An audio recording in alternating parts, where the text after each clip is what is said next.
Seluruh perjalanan dan siara hidup kita di dunia akan berakhir dengan kita kembali ke pangkuan Allah. Kan itu kan harapan kita dalam iman. Dan gereja Katolik punya seni tersendiri untuk mengantar orang kembali bersatu dengan Allah. Apa itu? Kita mati dan sakit dan tua, kita diantarin komuni. Kamu cari di mana agama yang asik seperti ini? Hanya gereja Katolik. Kenapa gereja Katolik punya seni tersendiri dalam liturgi? Karena ia punya namanya kelompok kaum terpanggil. Bayangkan. Haleluya, haleluya, haleluya. Akulah gembala yang baik, sabda Tuhan. Aku mengenal domba-dombaku, dan domba-dombaku mengenal aku. Haleluya, haleluya, haleluya, haleluya, haleluya, haleluya. Tuhan bersamamu.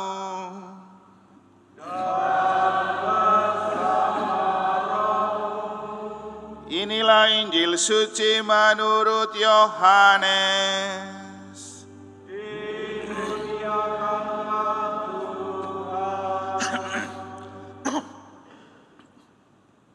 Pada suatu hari Yesus bersabda, "Domba-dombaku mendengarkan suaraku, aku mengenal mereka dan mereka mengikuti aku. Aku memberikan hidup yang kekal kepada mereka, dan mereka pasti tidak akan binasa sampai selama-lamanya. Tidak seorang pun akan merebut mereka dari tanganku. Bapa-Ku yang telah memberikan mereka kepadaku lebih besar daripada siapapun. Tidak seorang pun dapat merebut mereka dari tangan Bapa. Aku dan Bapa adalah satu."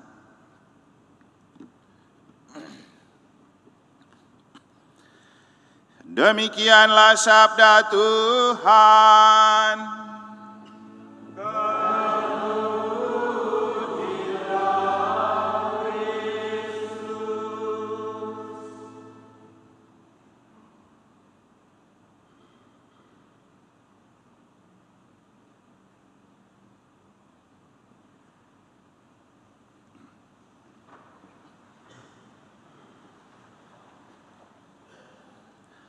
Hanya manusia yang tidak normal, yang tidak menikmati seni dan liturgi.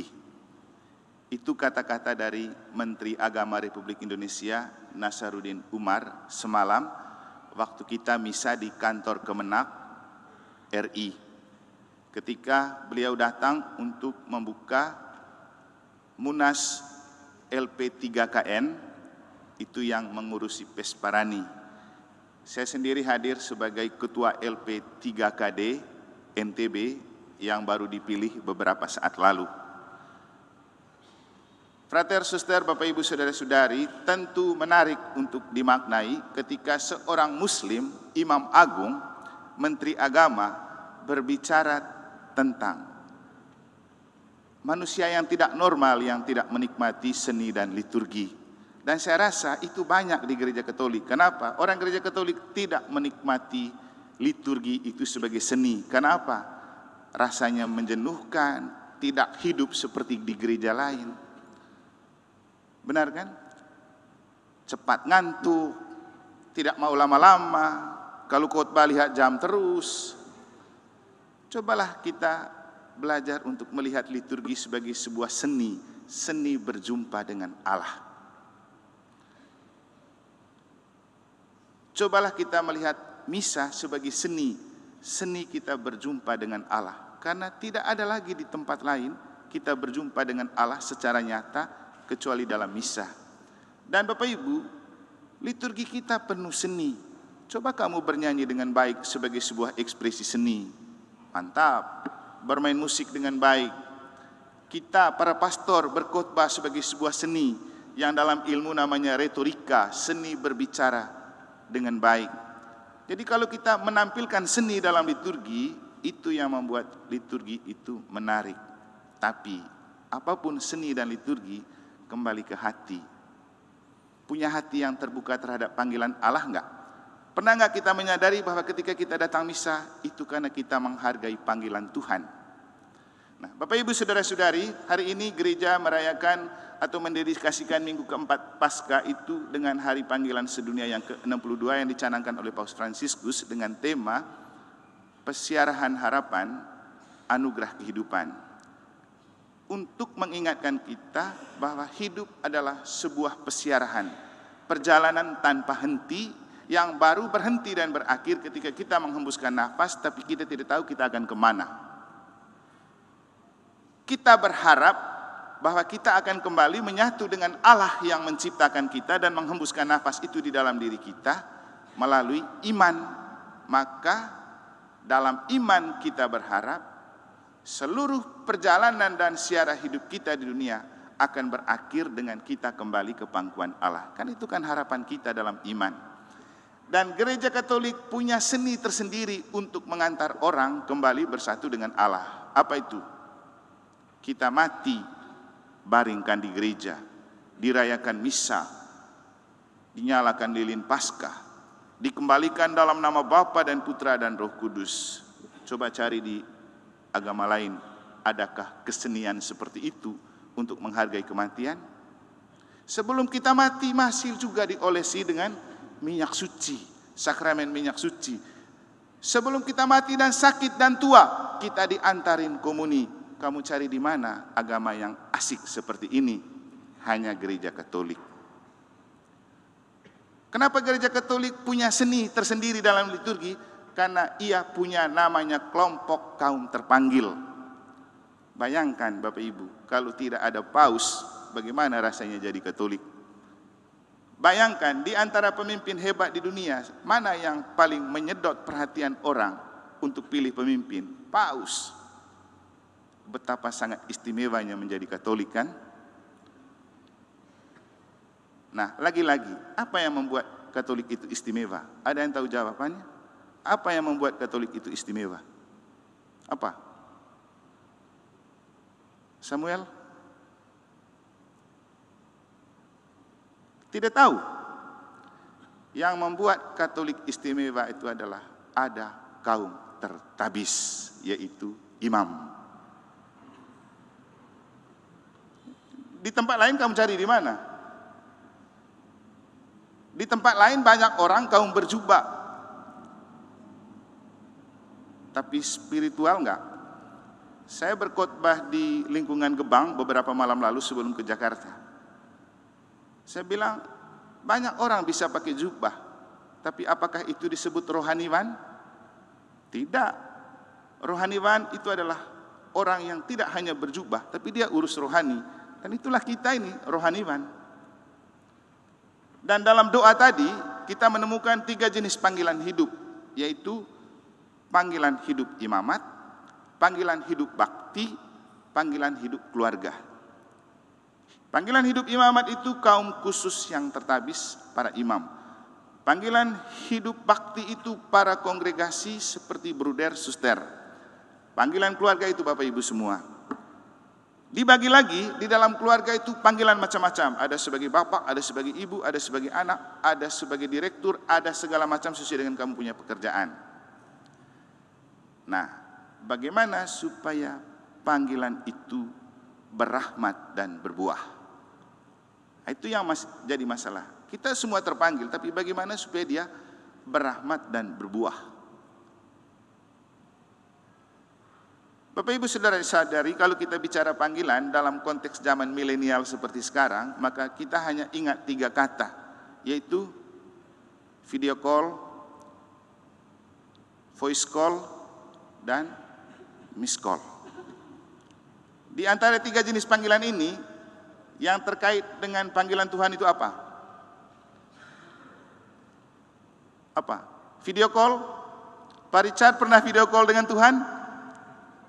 Tidak. Sering. Ibu Yuli sering video call sama Tuhan. Voice call masuk atau tidak? Masuk. Kita mendengar sabda Allah atau dengar lonceng itu, atau lihat di grup, ada berita, ada misa, itu voice call-nya Allah. Tuhan memanggil kita, ayo datang, ayo berdoa. Dan kalau dalam cerita kitab suci, voice call itu terjadi ketika ia memanggil Samuel. Kebetulan yang mainkan Samuel ini. Begitu Samuel tidur, ada suara. Samuel, dia pikir bapaknya panggil, dia jawab, bagaimana bapak? Bapaknya bilang apa? Saya tidak panggil engkau. Lalu panggil kedua lagi, Samuel. Lalu dia datang lagi kepada bapaknya. Bapaknya bilang, nah saya tidak panggil kamu. Tapi waktu itu bapaknya menyadari itu adalah panggilan Tuhan. Maka dia bilang, kalau dia panggil lagi, kau jawab, ya Tuhan. Begitu panggil lagi Samuel, dia jawab, ya Tuhan. Nah, panggilan Tuhan itu voice call. Ketika suara Tuhan itu memanggil kita, kita merespon dengan menjawab, ya Tuhan. Makanya kenapa doa aku percaya tidak disebut kami percaya, sedangkan doa Bapa kami disebut Bapa kami tidak Bapakku. Karena percaya itu soal respon pribadi, saya pribadi kepada Tuhan yang memanggil, dan saya menjawab, saya percaya padamu Tuhan. Itu makanya doa aku percaya. Sedangkan Bapa kami itu karena sudah jadi milik bersama. Kumpulan aku menciptakan kami dan kita menyapanya Bapa, dan itu karena Yesus sudah mengumpulkan kita. Nanti kita punya waktu lain untuk melihat lebih jauh makna doa aku percaya dan Bapa kami. Tapi yang saya ingin katakan sekarang begini. Pekakah kita terhadap suara Tuhan? Ada yang terakhir tadi, miss call. Nah, yang terjadi Bapak Ibu, Tuhan mengalami miss call. Karena panggilan Tuhan banyak yang tidak menjawab kan? Karena sibuk dengan pekerjaan. Kalau seandainya ada nomornya Tuhan di HP kita, pasti kita dapat banyak miss call. Kenapa? Seringkali Tuhan panggil kita, ayo ke gereja, ayo berdoa, ayo baca kitab suci, tapi kita cuek-cuek saja. Jadi Tuhan menderita karena miss call. Nah, sekarang kita coba melihat,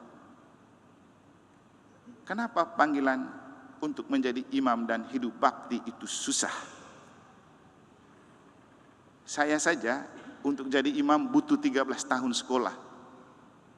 Frater masih di pertengahan, Frater Edo. Pak Gerix berhenti di pertengahan. Pak Mikel punya anak sudah sampai ke ujung. Nah, pada kesempatan ini Bapak Ibu, saya minta mereka bertiga untuk coba melihat dalam siarah panggilan hidup mereka, bagaimana mereka membuka hati terhadap panggilan Tuhan, dan bagaimana kemudian seperti menjadi kasih tak sampai seperti Pak Gerix, dan bagaimana Pak Mikel sebagai orang tua dan keluarga kuat beriman dan berdoa supaya Frater Dani tetap di jalan panggilannya. Maka kita dengar sharing pengalaman mereka, karena Bapak Ibu, nanti baru saya kasih tahu. Frater Edo, Pak Gerix, Pak Mikel silakan ke depan, ceritakan suka dukanya menjawabi panggilan Tuhan, bahagia tidak bahagianya, kemudian menyenangkan atau tidak menyenangkan.